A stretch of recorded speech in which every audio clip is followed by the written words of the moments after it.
What we're going to share with you today as a kickstart is just a framework on a particular deal that we ran for a client. So one of the offerings that we do at samsales is we do something called strategic deal reviews. And I think this is really interesting for a few reasons. So one, you guys know, but as sellers, right, as leaders, sometimes we get so emotionally tied to the deals that we're working that sometimes we just lose sight of the standard stuff that we're supposed to do, right? The logical next step, the just normal thing that we're supposed to do. Sometimes we lose sight of that because our emotions get in the way.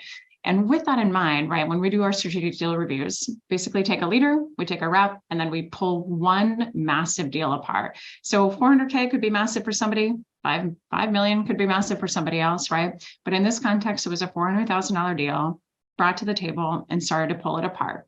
So in this, we ask a lot of questions, right? Who's the economic buyer? How did this lead come in? Tell us about how the deal has progressed. Tell us about how you're multi-threaded. Tell us all this stuff. And within that hour, we usually find 8 or 9 different things that are issues, things we didn't find, sometimes really, really, really basic stuff, and sometimes not so basic stuff, right? But for this one, I think we had a little bit of a mix of the two things, and we'll talk about that here. The other thing I would say is one, any questions that you guys have, if you want to pull something like this apart, if you want to hone in on something that I'm talking about, please raise your hand, shout out, throw a note in the Q&A, flag it to Paige. We'll even bring you on stage, which I know everybody loves, to ask your question and continue debating it. If you have your own questions that you did not already submit in advance, or if you do want to go live on stage and share your deal and get some advice, we'd love it to pull your deal apart on the fly and hopefully give you a helping hand today. So let's talk about this one in particular. So this was a $400,000 deal.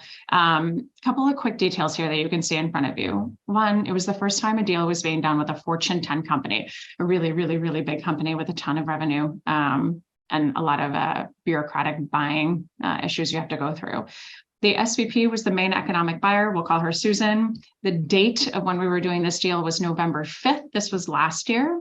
And Susan was meeting with the board on December 9th. Procurement was outsourced to an external firm, could not meet with the sales team until 12/9, the day that the board meeting was happening. And the deal was forecast to be closed on 12/31/22.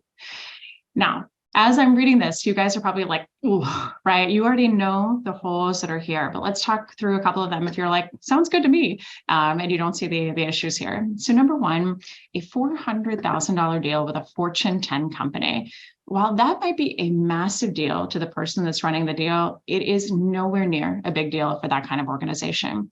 So when you kind of think about the end of the year, the hustle to get through legal, procurement, InfoSec, data privacy, all of that, there is a very, very, very, very slim chance, if one at all, that this deal is going to be prioritized. While it's huge to us, right? Organizations like this are working $100 million deals, things that they're negotiating, the renewals with Amazon Web Services, Microsoft, et cetera, right? We're nowhere near a top priority at a $400,000 summation. Even if we say, we'll discount by 100,000, please don't do that, by the way. But even if we say that, it's not enough to move the needle because other organizations are finding, millions of dollars in savings to get their deal over the line. Second thing to think about here is our economic buyer was Susan, right? So in the deal sheet that we send out and we ask questions, we're like, who's your economic buyer? Who are your champions? Who are you multi-threaded with? And unfortunately, Susan was the only person that we had as a connection point. So if you look at LinkedIn data, typically shows that about 75% of your deals are single-threaded in your CRM. Single-threaded means we are attached to one person in a deal. And if 75% of our deals on average are single-threaded, we're really in trouble, right? We want to make sure as soon as we have that initial call with anybody, whether it's Susan, whether it's our, champion that's brought us in, our mole, our previous client, whoever it is, we want to make sure that we're taking that as an opportunity to immediately multi-thread, right? To me, the kind of fail is if I look at an opportunity and I say, okay, we're talking to one person and then we're going to meet with that same person again, that same person again, that same person again, before we get to the final decision makers. Our whole goal, right? The thing that we should look at as from a successful standpoint is, can we move call 1 to call 2 and get that one person that showed up on call 1 to bring 2 or 3, 19, not that many of their friends to the next call. The quicker we can multi-thread, the better we set ourselves up for success. And in addition to that, we have more people that are hearing about our value proposition, the things that we can do to solve their challenges, and it allows us to tether ourselves to them far and wide instead of just that one person. The other thing I'll just say here, this is a mistake I often see in not multi-threading for a different reason. We have an SVP. Why would I need to multi-thread if I have an SVP, right? You have to remember, good leaders, most leaders do not make a decision in a silo, right? Even at samsales, there's 10 of us. As a CEO, as the ultimate signer of our checks here at samsales, I'm not making decisions by myself, right? I'm getting Paige to weigh in. I'm talking to our head of strategy. I'm talking to our director of customer success, et cetera, before we make decisions. So you have to remember, even though you have the most senior title on the line or the most senior title that you have a relationship with, that person is going to rely on 5, 6, 19, I think on average is the latest number, to make a deal happen within an enterprise organization. So be mindful of that. Next thing, November 5th, right? Susan's meeting with the board. And I think this was a really great light bulb moment for this particular rep. The rep we were working also with was pretty senior, but I think about 18 years of experience in sales altogether, and had been an enterprise seller for quite some time. So when we talked about Susan meeting with the board, one of the questions we asked is, what is happening in that meeting? Is Susan meeting with the board? Is she presenting to the board? Is she asking for permission? Is she telling the board? What's she doing? We didn't know. So that is a huge, huge, huge red flag, right? We kind of take that for granted. I think sometimes we just say, oh, okay, SVP meeting with the board, got it. I'm just gonna let you do your thing, go and get the deal done for us and we'll be fine. It's really important that we ask that. What's happening in that meeting, right? Are you presenting? Are you making a case? Are you asking for budget? Are you, developing your entire go-to-market strategy for the year ahead? And we're 1 percentage point of that. What is happening in that meeting? I'll tell you too, in most of the deal reviews that happen, that answer is not known. So when we ask that question, most sellers say, I don't know, because we're trusting our prospects to just do what they need to do. If we're really in this together, right? And if we want this deal to happen as a team, we also have to consider that us asking these questions, right, making sure we have a full understanding of what the next steps are, is our ability to help our buyer get the deal done. If they want us and if they truly want us as part of their process and their systems for the year ahead, it's our job to help them make that happen. So it was a really important question to ask. The next thing that I think is really important, right, is why won't this deal happen? And this is a really important question we often don't ask, oftentimes because we don't want to know the answer. But what an amazing opportunity to say that to Susan, right? Okay, Susan, number one, can you tell me a little bit about the board meeting? Are you presenting? Are you asking for permission? Are you making a case? Are you getting approval for budget? Tell me about that. Also, in your presentation, is it just us? Is it others? What can I help? Can I do, side prep for you? Can I arm you with information? Can I give you case studies, et cetera? And then let me ask you a question. You've surely done this before for your organization. When you've made these presentations before, what pitfalls come up? Why do you think this deal won't get done? What hurdles, what objections do you think you'll get? Man, if you ask all of those questions in advance and arm Susan for this presentation, right? She's going to have all of her answers. She's going to have her ammo, et cetera. You will be so set up for better shape than if you waited for afterwards. And this is one of the common reasons a lot of deals bleed, right? We're waiting for these things to happen. Susan goes to present to the board, right? Or do whatever she's doing with the board. And then she comes back. You eagerly email her on December 9th, or you text her because you guys are that good of buds now. And you say, how did it go? And she says, we need to chat on Monday. A few objections came up that I wasn't expecting, right? Et cetera, that I didn't have the answers to. And you're like, dang it. So let's get those in advance. Next, procurement. I think this is also just a great light bulb moment as well. Procurement is outsourced to an external firm and cannot meet with the sales team until 12/9. So when we spoke to this rep, right, this was the rep statement, like there's nothing I can do, right? Procurement won't meet with us, they're outsourced. And when they're outsourced, keep in mind, they're outsourced every single time you do something with that procurement team. That means we're spending money on that procurement team. It's like hiring outside counsel. Why would we have outside counsel? Why would we have an outside law firm help us redline documents or redline a contract that we don't even know is going to happen yet? So why would we have procurement meet with this vendor before the organization has said, yes, this is something we're moving forward with, right? The organization doesn't want to spend money on procurement until we know that deal is moving forward. So what can we do here, right? In the rep size, there was nothing that could be done here, right? I've been given my answer. It's the logic makes sense. So that's it. Okay, a couple of things. Number one, can we just be introduced to procurement first and foremost? We'd love to just have an introduction, establish a relationship, understand who we will be working with come December 9th. Second, can we proactively put time on procurement's calendar pending a positive outcome on December 9th. That gives us a runway of a week and a half, 2 weeks to get this done over the holidays. LOL, we know it's not going to happen. It gives us a very short runway to get things done. So let's set ourselves up for success, right? Can we just proactively get a meeting? We'll, of course, cancel it if things don't go well at the board meeting, but let's at least get that on the books. I will also tell you, those 2 questions are a great way to pressure test your own deal. If Susan pushes back, if she offers hesitancy, et cetera, it's a great opportunity for you to say, tell me a little bit about why. Do you not think this deal is going to get done before the end of December? Should I move this to Q1? Is there something that gives you trepidation that won't allow us to be introduced to procurement right now? Again, changing our lens that it's not us against them, right? Trying to get a deal done. It's you and Susan in cahoots trying to get a deal done together. And if you have that relationship, if you've done show me, you know me, if you've invested in who that person is, you've also earned the right to ask those questions because you have the relationship, but also because she has a vested interest in getting this deal done. Final thing I would mention, right? This is our very first time doing a deal with this organization. So when we do that, right, we've never seen our contract before. They've never seen our contract before. We've never seen their InfoSec, their terms and conditions, all of that. So really important to say, can we just see a sample of what it is that you guys have?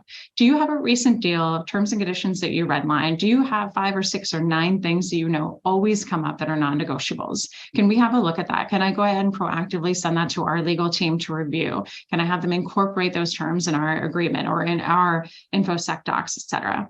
Anything that you can do to get first blush at what they expect and what are non-negotiables in a deal will set you up for success. Also, let's just think about your poor procurement team and your poor legal team. At the end of the year, holy cannoli, right? They are flooded with requests. And of course, because yours is a $400,000 deal and it's a big deal to you, you'll push the gas on urgency with them, to which they'll say, get in line. So anything that you can do in advance to set yourself up, take some of that work off their shoulders in early November, ask those questions, right? These are all pressure test questions, but I'll let you do a lot of this front-loaded work in advance. Not only from de-risking the deal, right, and asking, why won't this get done? Are you presenting, et cetera, but then also making sure that we're asking about the meetings with procurement and getting early access to any of their paperwork. Final thing, deal is forecasted for a 12/31/22 close. We know that's not going to happen, right? There needs to be a really, really, really big deal and a pressing matter to get this done by the end of the year. It is a Fortune 10 company, right? Procurement can sometimes take a painful like 12, 14, 19 weeks. Anybody ever work with Merck? No, just me? Okay, that's fine. Think about this, right? If you think we've got a shot in hell of getting this done in 2 weeks at the end of the year, particularly when everything else is a priority that's much larger than us, probably mistaken. So I would say hedge your bets, right? Make sure we ask all of these questions. Also get a verbal commitment from the buyer. Do we think this is going to get done? What needs to happen to get this done before the end of the year? Final thing I'll mention, and then I'll pop over to you, Paige, for questions. This close date, right? The final thing we identified with the rep was, have we ever had a conversation mutually agreed upon that this will get done by the end of the year? And the answer was also no. I think, again, this is so 101, right? But what we want to think about is most reps hesitate to ask this, especially if you are not a challenger rep, if you feel like you haven't really earned the right to ask these questions. A lot of reps hold back because they're relationship reps. They don't want to ruin the relationship. They don't want to step on any toes. They don't want to do anything rude, right? So they don't ask these questions. But again, you guys both have jobs to do, right? She's trying to get this deal done. You're trying to get this deal done. You're also trying to be a person of your word and forecast correctly. One of the most beneficial things you can do for yourself as a rep is be an accurate forecaster, right? It is so important. Not only will your leader count on you more, but it's really important to the organization. So think about this, 12/31 close date. Have we asked, have we said, what is the date that this is going to get done, that we're mutually agreeing to close this? And let's walk backwards. What needs to happen in order to get that done? When you have that conversation and ask those questions, what you will often find is a monster amount of gaps, right, in that process, and then the timeline needed, and you'll be able to give yourself a better idea of when this deal will actually get done. For instance, let's say we say it's November 5th, and we want to get this done on the 31st. Let's walk backwards of what needs to happen. Tell us about your InfoSec process. Well, InfoSec process is this. It goes to this person first. They redline all of your documents, and this second person, and because this deal is over $250,000 spend, it also has to be signed up by this person. So we're expecting 3 people to prioritize us in 2 or 3 weeks, right after the board meeting happens, to get this done. Very, very slim odds. Walk your way backwards from that date. See if doing that backwards math puts you at a date where we need to get started that's a month or 2 behind where we are right now. Again, asking these kind of difficult questions, right? Making sure that we're really fully vetting these deals and looking around corners is going to set up for success. Now, unfortunately, this deal did not get done. It was closed lost entirely. So a couple of things that we didn't look around, the deal got deprioritized, and eventually this individual left the organization because we were not multi-threaded. We had no opportunity to continue our efforts with that opportunity and had to start all over from scratch. Not great. Okay, let me pause here, Paige. Let me pass over to you and see what our questions are and what we can kind of pull apart on our side. Yeah, so we have one question coming in live after this, but we did have one from the chat that I wanted to throw in. Someone said, what about asking about getting set up as a vendor early, since that often takes time and it's a good reason to meet with the procurement folks? Fantastic question. I think, again, with outsourced procurement, you'll have a tough chance with that, but you never know what teams are internal that can get that set up.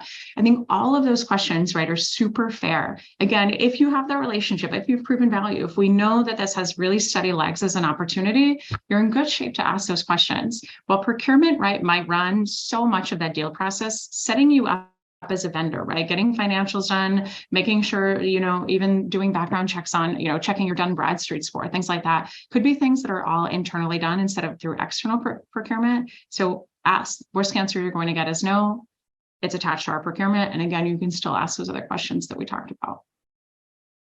Great question.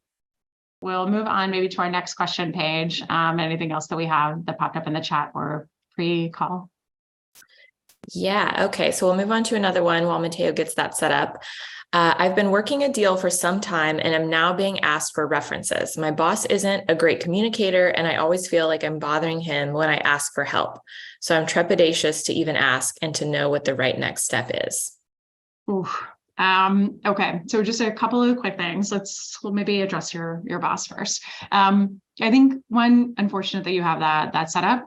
We hear it all the time. Unfortunate that you have that set up, but I would think about who are your other partners, right? And cross-functional partners that you can ask for support on. So references, I would say, one, go to your top performers, the top performing peers that you have. What references do they often give, right? What are the ones that they would suggest? Are there case studies or materials that they would suggest sending over first?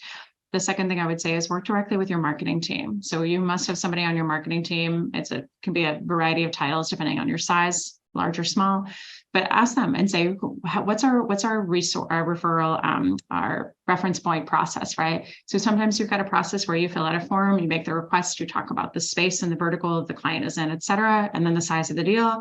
Other times you just ask head of marketing or head of customer marketing, who is it that we can talk to about this? I think really important points to make on asking for references. We don't ask for references, right? We want to make sure that when we do ask somebody to be a reference for us, it's for a deal that we know is going to come over the line, right? We want to be really, really protective of our clients' time. To me, it's kind of like going on a first date and then somebody being like, should we move in together? And you're like, right? A little too fast, a little too soon. We want to make sure that we've got our values and everything, we check their FICO score, whatever, before we decide to move in together. So think about this the same way. Why would we ask a customer of ours to get on the phone, spend 20 or 30 minutes of their time talking to a prospect of ours, right? And when we do that, when we take that, we want to make sure that it's really worth their time. Otherwise, we're going to be asking them to spend 30 minutes today, 30 minutes a week, 30 minutes next week with another prospect who hasn't earned it.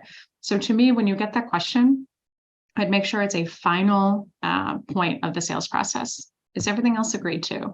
Do we know what they want to do? Do we have budget assigned? Do we have all of our approvals, et cetera? Like we'd sign today. We just want to talk to a customer first. Can we talk to a client that can tell us what the experience is like that's working with you? The final thing I would think about, one, make sure that see if you can find somebody in their same space. I think it's also just a really nice thing for you to do to say, I found a reference for you. I'm going to connect you. I also found somebody that's in your same city and also in your same space. I thought can make great networking for you. So I prioritize that person over our other customers. What a very cool way for you to set yourself apart by thinking not just here's a reference to selfishly help me get over the deal over the line, but I think for the other thing, when you want to think about that, is making sure that you're doing something for that buyer as well, right? So find a way to do something valuable for them, just a small little tweak you can make there.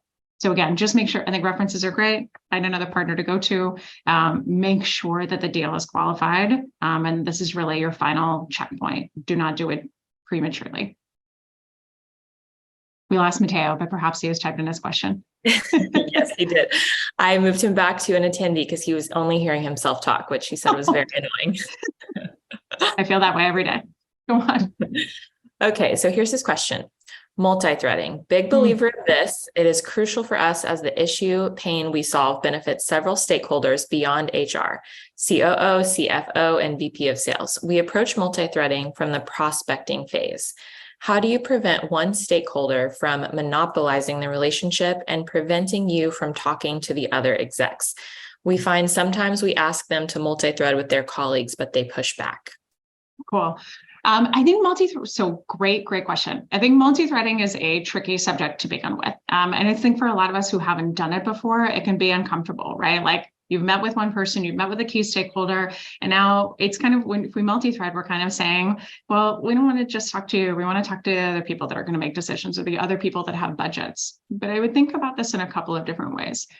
Again, if you shift your lens to me just trying to sell you, what we're really doing is helping our customers. So at the end of the day, they are coming to us because they have a challenge and they want something to be solved.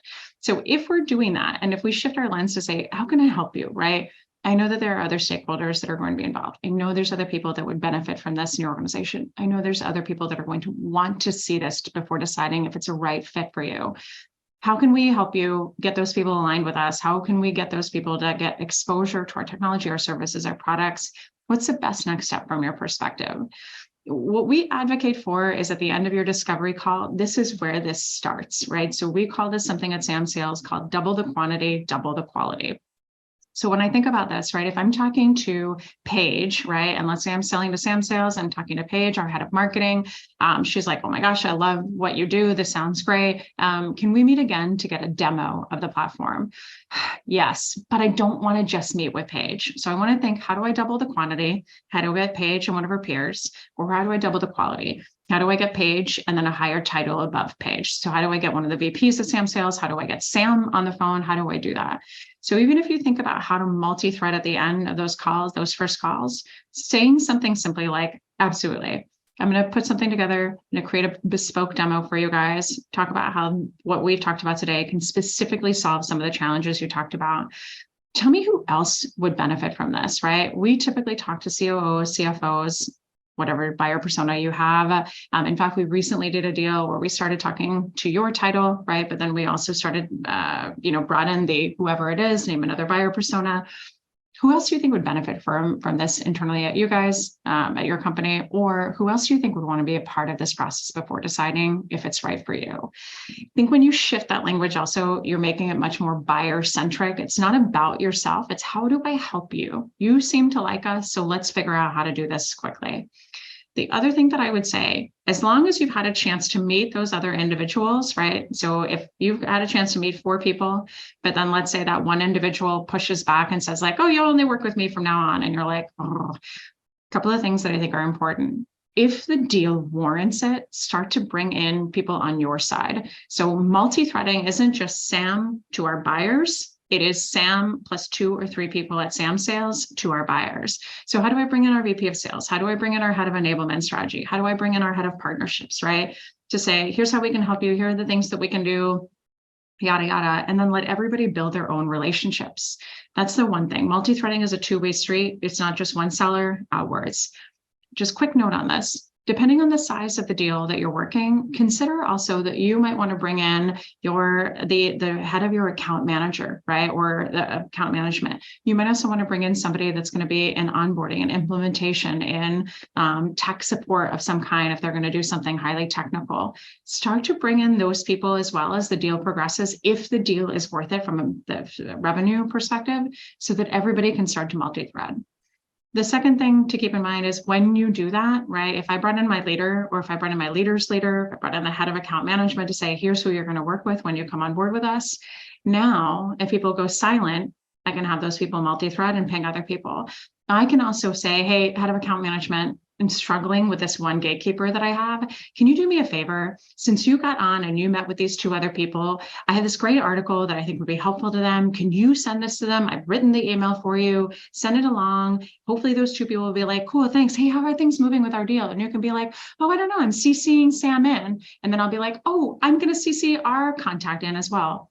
There's different things that we can do, right, to be of value, but to kind of manipulate the deal from our side as well.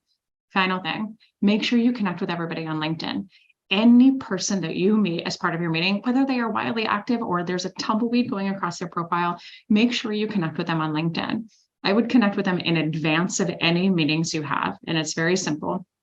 Hey, Paige, really looking forward to our meeting. Thanks for responding to my note. I've sent you the invite. Can't wait to meet on Friday. Then Paige is like, cool. I added Sam. I see Sam pop up on my calendar invite, and I go to connect with Sam in advance of the meeting.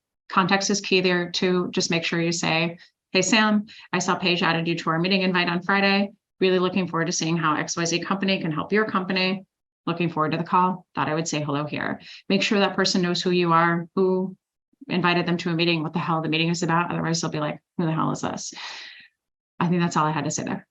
It is really important though. So make sure you prioritize this. And if you are uncomfortable working on this, make sure it's something you work on with your leadership. Cool. Okay, we had one question on the topic of multi-threading pop up in the chat. Yeah. I've heard it is best to not have more of your team. Oh, one sec. I have heard it is best to not have more of your team than there is members of their team on a demo. What are your thoughts on this?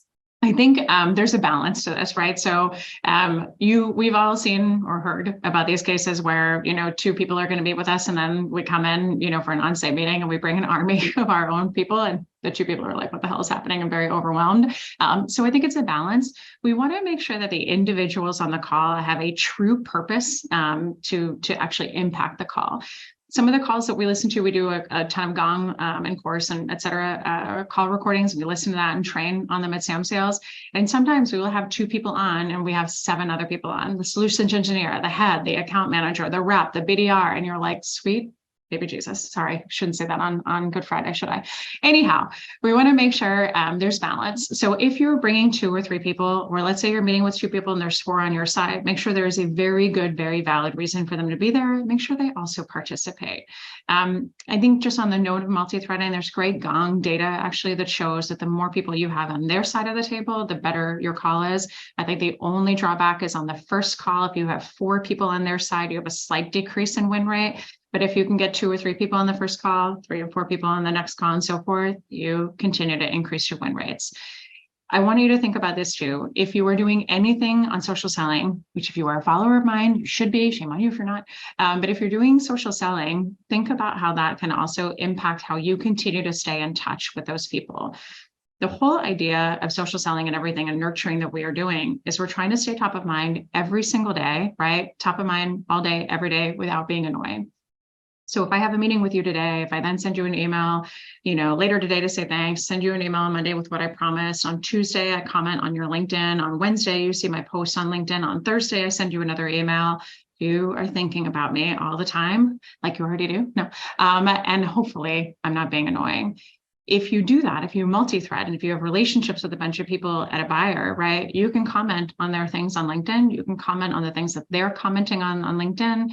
And the beautiful part about that is that more people at their company will also see what you are saying. So these are key ways to drive deals forward. The more you can multi-thread, the more people know that you exist and you're working with that buyer, fantastic opportunity to keep it going. Cool. I'll stop talking now. Okay, so Ian is going to come on and talk about his deal live after this. But one more question in the meantime. Working with a company that's new for us, and we made it to the final 3 vendors. They told us there are 6 more weeks before the deal gets progress. What do I do now to keep it moving? So a couple of things. Congrats, yay. First thing I would say is, do we know who the other two vendors are? And I asked this, all of you guys are probably rolling your eyes and saying, obviously they know. Most of the time they don't. So we want to find this out very early on, right? We want to make sure that we understand who our competitors are. I think the earlier you actually talk about your competitors, the better. Most people don't talk about their competitors because they're like, I want to just pretend nobody else exists and we're the only vendor that can do that. Well, we know that's not true. So I think the earlier you talk about your competitors, the better. There's tons of data that supports that as well. HBR, McKinsey, that talk about your competitors early, but make sure you know who it is, right? I also want to make sure who my competitors are early to make sure that the deal is qualified for what I cost. So if I'm selling a Ferrari, and then I go to find out that they're also looking at like a 1970s Miata and something, that costs $12,000. Why are you considering us? And then something that is a wildly different price point, right? We want to make sure to identify that quickly. I will also say, by the way, if we talk, let's say a client comes to us and says, Sam, we want to work with you. We've got, 100 people who want you to train. We've got $6,000 to do it. Can you do it? And we're like, no, but thanks for asking. We want to talk about where's that budget coming from? Do we have available budget, et cetera? And then what are we looking to do, right? What's the whole goal? Because then we can listen to who the competitors are and we can say, we're just not the right fit for you, given your budget and your goals. Can I just give you some quick advice as you evaluate these vendors? A couple of quick questions to ask that are really important. How amazing are you as a rep if you continue to spend time giving them help and giving them ideas, things that they might not know about competitors, et cetera, that'll help them make a better decision? Final thing I would just say, make sure you know who are the theys, right? That's what we call that at samsales. Every time you hear the word they're making a decision. It's down to you and two other vendors. They're going to decide, then they're going to present who are the theys, and that goes for the competitors as well. Make sure you nurture. You need to stay top of mind. You need to add value. So don't be annoying and don't make asks, right? But over the course of these next 6 weeks, what can you share with them? Can you invite them to a webinar? Can you say, we know an awesome organization that's doing a webinar that would be impactful to your role? You should come to it. Is there an article, a podcast, something that you can share? There's one great thing I learned from it. I'm sure you'll love the rest of the article. Hope you find it useful. Stay top of mind and continue to add value, because odds are the other two vendors are not. And what an awesome thing for you to do. I think that's it. And Ian, you probably never thought I'd stop talking, but here we are. It's your turn, my friend. Great to see you, Sam. You too, Ian. How's it going? Doing great. Thanks. Doing great. Yeah, it was funny. You were mentioning those things just then, and it reminded me of a deal that I just closed recently. It was basically they had. I stayed in contact with the group that I had, and then they had to set up a GSA contract. That procurement never knows exactly what to ask and to put in there. So you have to try to find ways to weed out the bad players. And if you just keep talking with those champions within that organization, and you get them to add those things to procurement for you, then they do the job for you. No kidding. Yeah, great tip, Ian. So, so I just I've been working on closing a big deal with the top 3 E&R firm for US and Canada. This firm also just purchased 2 large competitors of theirs, so they grew even bigger. I do have champions within the 2 organizations that were purchased, but not the primary organization. They have large group meetings periodically, and I'm trying to use those champions to get us in as a primary vendor to displace the primary incumbent. Yeah. And they had a group meeting, which is expected. And I talked to my champion about it. And then I also kind of went through and talked to the people that I had like 5 or 6 threads in within the organization. And just kind of said, hey, this meeting's coming up. Love for you to kind of step in and help out. And when I followed up yesterday after the meeting, my primary champion said that indicated that somehow that caused chaos when I talked to the other folks within the organization. And he wasn't he was a little rushed at that point and didn't want to discuss it. And I followed up with an email today, but I'm still waiting. Any other ideas of ways for me to pursue how to smooth this out? Question for you. Is this, this is a deal you're trying to close, a net new organization for you guys? Do you have no business already? So the only business that we have is through the existing two organizations that they just purchased. Okay. They all come under the same tag now, and they do still use us. But Cool. we want to be on the primary vendor list. So when, say, somebody in California looks us up or looks up who do we use for this service, our name comes up first. Okay, cool. The person that pushed back and said it caused a little bit of chaos, is that from existing two clients, or is it from the new company that absorbed the two clients you work with? Is existing. Okay, cool. And you reached out, you communicated with that person, and then 5 or 6 or so other stakeholders individually, correct? Correct. Okay, cool. I think of a few things. I think when there's nothing wrong with what you did, right? And I think also there's no silver bullets in sales. Some of the things that you do that delight others are going to annoy people, and it's going to go the wrong way. I would say to smooth it over, just to think about when I think falling on your sword is really, really important. Whether you really think you did anything wrong or not, it's irrelevant. So I would send a note, perhaps, can I just ask another question? The person that was like, this caused chaos, are they senior enough that we care about them in the buying cycle? That sounds really mean, but you know what I mean? I mean, yeah, he's definitely one of the group leaders. So Okay. I want to make sure that he's happy. Okay. And I did send in the email, I did send, I did not intend to cause any chaos or anything like that as well. So. Okay, perfect. And that was the email that you sent yesterday or today? Today. Okay. I'd let it sit then for a little while. If you've already fallen on your sword, you've already apologized, et cetera, I'd let it sit. You've done your apologies. I think something can go the wrong way also when we continue to apologize. So great data on this as well.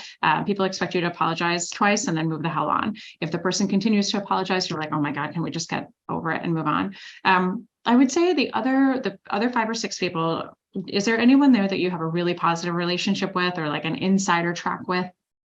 Yeah, I think there's 1 or 2. Okay. And maybe I'd give a call, maybe instead of have it in writing that can get forwarded on, I'd give a call to one of them and just say, you know, I'm feeling guilty. I sent an apology email, wanted to make sure that we were presented in a positive light in yesterday's meeting. And it looked like I may have caused a little bit more chaos than I intended.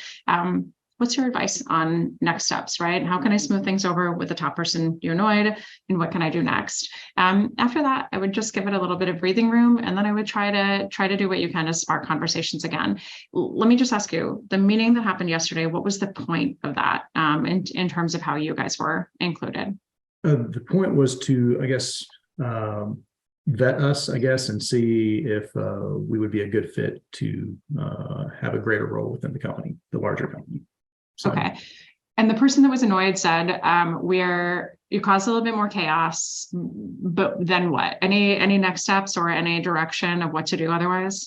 No, one thing that I was calling him, I was trying to doing a dual call for him because I wanted to, I guess, help out a little bit more. I had a contact that's looking for a job in the area, and they need people. So I said, I'd throw them an opportunity to hire somebody or to interview somebody. So I was just, trying to do that to help out a little bit within the organization. Cool. I'd reach out to the contact you have a good relationship with. I would ask that specific question. I would let things lie, maybe just for a couple of days, and let them smooth over. Think about maybe an email that you can send to the leader that is something, helpful or positive, and say, we had a great weekend. Was just thinking of you guys. You're something helpful. Hope this helps. No ask, no whatsoever. Take the direction from the second person, right? Whatever they say to help smooth things over. And then I think if nothing back, right, or no progress or next steps, let's say after a week and a half, whatever your timeline is, making sure that we're capitalizing on the moment. We're not non-urgently letting the deal slip by. I would just transparently have a talk with the leader and say, really, again, I don't apologize, but I would just say, I just want to make sure that I didn't compromise our chances of earning your continued business. I would love your guidance on the best next steps and how I can be of support moving forward. We have such a wonderful relationship already. What can I do to kind of make amends and help us move forward? And just say that and directly ask versus continuing to dance around. Again, I'd give it a little breathing room and then give it a shot from there. Right. I always beg my apologies anyway. So yeah, Sam. Thanks, Ian. So nice to see you. Cheers. Thanks. Great to see you. Thanks. Have a good weekend. You too. Bye-bye. Thanks. All right, Paige, over to you. Okay, so now we have an anonymous question. In Ooh, December, spicy. in December of 2021, I closed a small pilot and then it expanded within that group earlier this year. We have a super small footprint and I'm new to enterprise sales and not sure what to do next to land expand. Okay. Welcome to enterprise sales. It's super fun. So I'd say a couple of things. Congrats on your pilot. Congrats on the expansion so far. Paige, did you say you said super small footprint? Yeah. We have a super small footprint and I'm new to enterprise sales. Cool. I think one of the interesting things about enterprise sales, right? It really is a monstrously different beast than working SMB for sure, and then even commercial and mid-market. Enterprise sales, what I think a lot of people forget about is that it is such a widespread organization, right? And there is so much opportunity by the different lines of businesses and the teams. Let me just give you a quick example, right? Like thinking back to my days at working at LinkedIn. LinkedIn basically has 3 or 4 lines of business, right? And LinkedIn Sales Navigator is one of those LOBs, those lines of business. In LinkedIn Sales Navigator, you have a vertical alignment here, right, of an entire organization as if it's a mini company. So you've got a head of sales, a head of marketing, a head of whatever. And of course, you've got your C-suites at the very top, right? The ones that all these little mini heads roll up to. But you've got an organization, a line of business that makes decisions completely independent of other lines of business and oftentimes completely independent of what other teams are doing, even within that vertical. For instance, you might have the head of account management that makes a decision on a particular technology or service or something to use, while the head of sales for net new enterprise or net new SMB or whatever makes completely different decisions. So you've got all of these people that are potential buyers. And I think one of the beautiful things about land and expand is you can start little tenders and little fires everywhere and then bring them together. One of the things that I would say is start with proactively asking for referrals if you haven't yet. Most organizations make the mistake of reactively waiting for referrals. On average, 6% of our inbound leads as a company come from referrals. So what does that mean? That means there's an inbound lead and it says like, oh, so-and-so recommended I work with you guys, or, I've been referred by somebody else. That's the reactive part. Proactive is going to one of our existing clients and saying, hello, you love us. Or at least we think, because you've been hanging out for a while and you keep spending money with us. Who else do you know that we could work with? But think about how you can do that in a land and expand perspective. So don't just start to aimlessly email throughout the organization, right? And try to multi-thread with other people to do your deals. Instead, go directly to who's purchased you, right? So Paige was my person. I would say, Paige, thanks for signing the pilot deal. Thanks for expanding with us. We love working with you. Before I start to reach out to others in the organization and try to expand our footprint, we'd love to ask you, do you have other peers? Do you have other people that have this challenge already internally and that you'd be willing to introduce us to? As you know, referrals are huge for us. I'd be so grateful for any recommendations you can make. I want to say 2 things there. Number 1, before I start to reach out to others in the organization, the reason I say that is sometimes, right, we know we close a deal with someone, then we start to reach out, and that initial person, it could be that gatekeeper, it could be a manager, it could be procurement, will blow a gasket that you do it. So we want to avoid that. We also want to say, I'm about to go do my job. I'm just letting you know. So before I start to reach out to other people, would you be so kind to help us, introduce us, etc. When you think about that, right, that person's going to write back, they might push back, or they're going to say, you guys are lovely. Everybody would be so lucky to work with you. Here's some introductions I can make. You've got one person that can serve as that kind of fire starter, if you will, for expansion in the organization. The other thing that I would suggest you do, depending on how busy they are, how senior they are, et cetera, is say something along the lines of this. Before I start to reach out to others in the organization, I'd love to ask, do you know other people that are having this challenge, et cetera? I'm also happy to look at your LinkedIn connections, your LinkedIn network, and send you a few names of people that I know are connected to you and that work at General Electric that we would love to get in front of if that makes it easier. When you take somebody that is a senior buyer, right? If we're working with a CRO, a head of communications, an EVP, SVP, the last thing on their mind, as lovely as they are, I'm sure, is helping you find multi-threads and new opportunities. So offer to do that and offer to say, I'd be happy to look at your LinkedIn connections. Then send them 5 or 6 names or say, could you introduce us on a group chat on LinkedIn? Would that be really easy? And say, here's Sam, we love her. You guys will too, go forth. It doesn't have to be any more difficult than that. I would always start there. The other thing that I would do is look to see if there are any other closed, lost, or closed, canceled opportunities in your CRM, and see, has anybody, are there other contacts that you could proactively reach out to that are still in the organization that maybe couldn't move forward before, but that could now?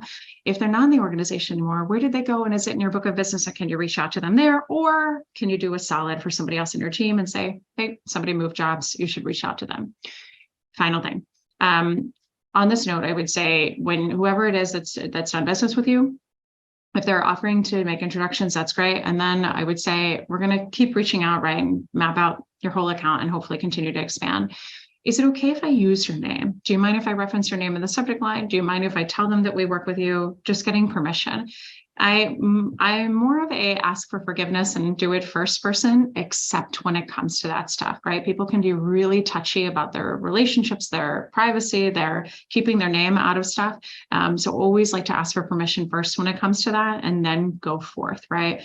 I was going to say one more thing. Oh, if you're like lines of business, mapping out account, what the hell are you talking about? Just take a quick look at something, right? When you go to a company's website and you go under the products, services, solutions, those are basically all their lines of business, right? The products that they have. Go and look at Nestle's site. There's like 100 lines of business under Nestle. The website will tell you everything you need to know. And that is a great way, if you don't already have a great internal mapping tool, the lines of business and contacts and buyer personas, just take a quick look at that, right? And start to map it out old school Excel sheet style. Who do you know and what lines of business and how are they connected and who have they made introductions to? My favorite part of sales, I feel like it's a huge game of Sherlock Holmes, and man, is this one of them. So good luck.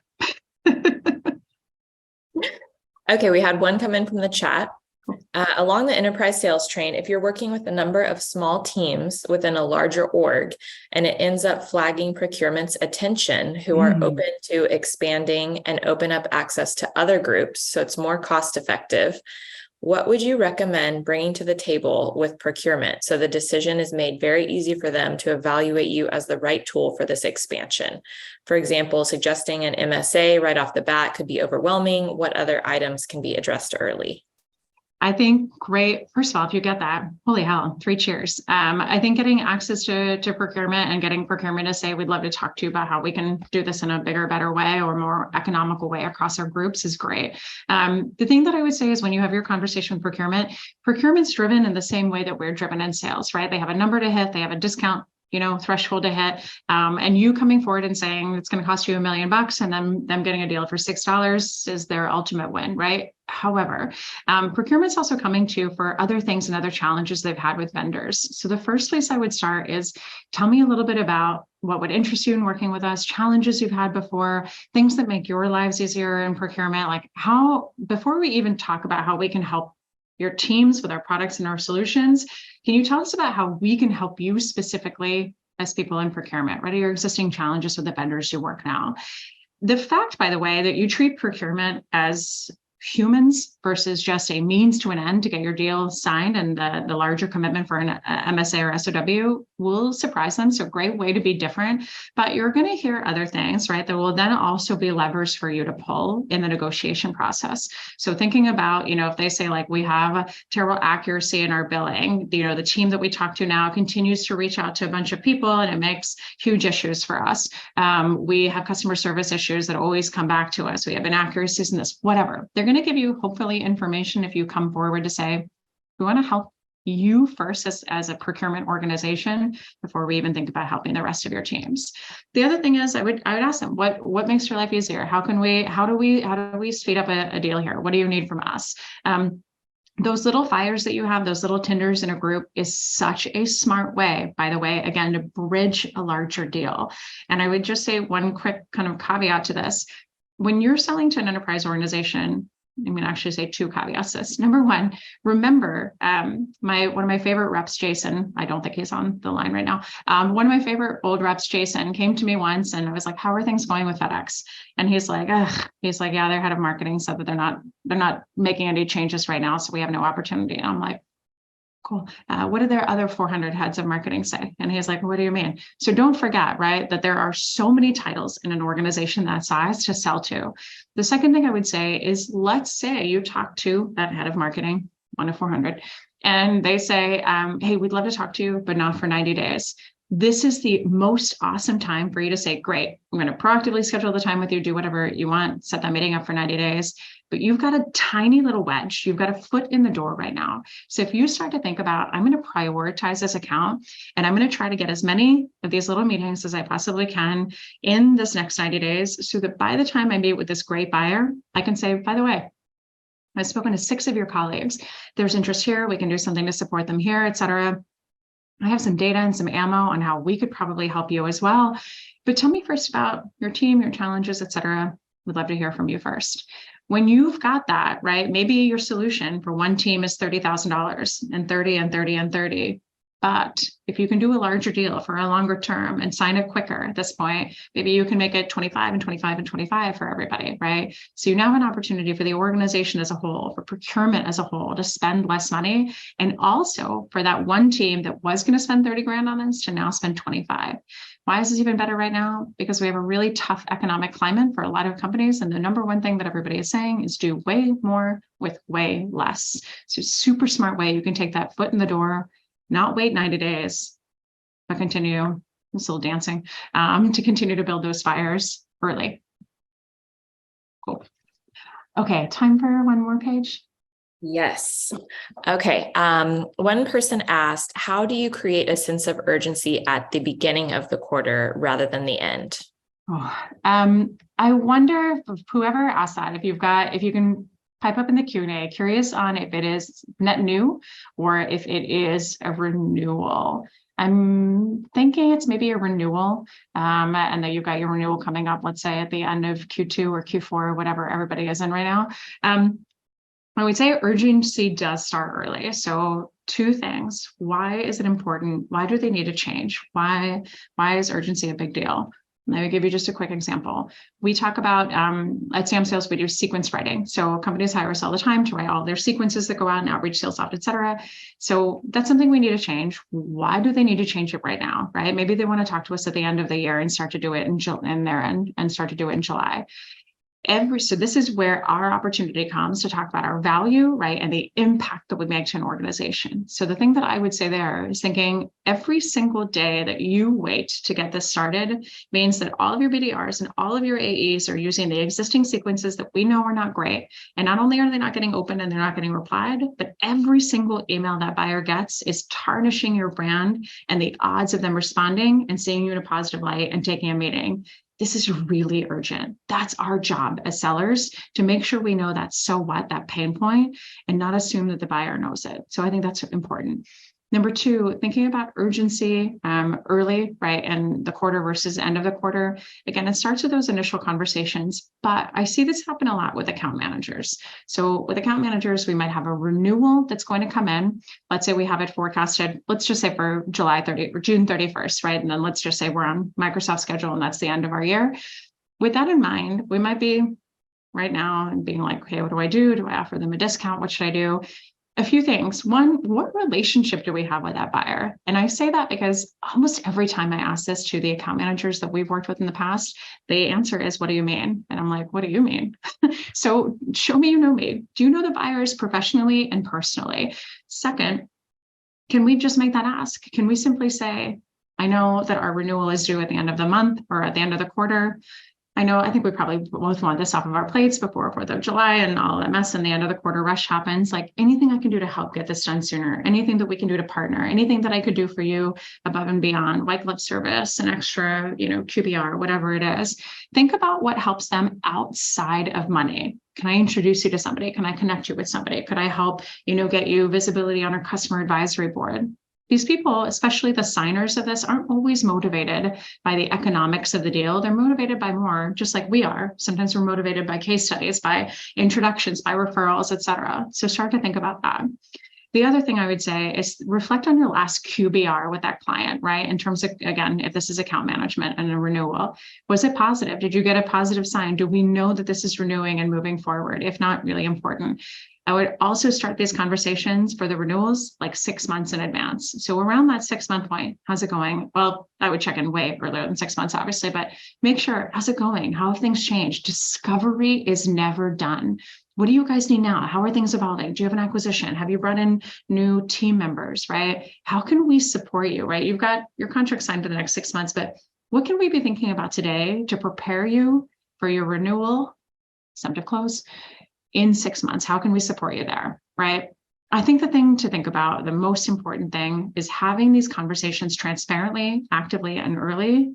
We'll make sure that you create that urgency early and get it over. If this is net new, again, making sure you really understand their challenges and how your product and solutions addresses those challenges, and you say it out loud versus just hope that they assume it. Okay, I will stop talking. Paige, thanks for your great moderation today. Happy Friday, you guys. Thanks for coming to hang out with us. Your great questions. Please, again, say hello on LinkedIn if you haven't already. Sign up for our newsletter. Keep coming back to our webinars. We'd love to have you.